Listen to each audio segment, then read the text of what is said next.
સાબરકાંઠામાં ઈડરના ચિત્રોડાના વાડીનાથ મહાદેવ મંદિરની સીમમાંથી જાદર પોલીસે ગાંજાનો મોટો જથ્થો ઝડપ્યો હતો।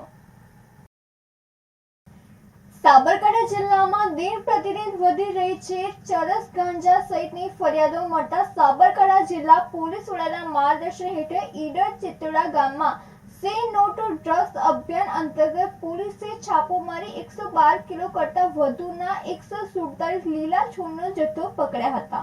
બાજરીના પાકની આડમાં ખેતરમાં મોટા પ્રમાણમાં ગાંજાનું વાવેતર કરાયું હતું। પોલીસે 112 કિલો લીલો ગાંજા સહિત 1 કિલો 500 ગ્રામ સૂકો ગાંજો ઝડપ્યો હતો। પોલીસે કુલ 116 કિલો કરતાં વધુનો ગાંજાનો જથ્થો જપ્ત કરનાર ચકચાર મચી જવા પામી હતી। કુલ 12 લાખ કરતાં વધુના મુદ્દામાલ સાથે 2 ની અટકાયત કરાઈ હતી। પોલીસે વ્રજ ત્રિપાઠી તેમજ સંજય ભરવાડ નામના વ્યક્તિ સામે ફરિયાદ નોંધી હતી।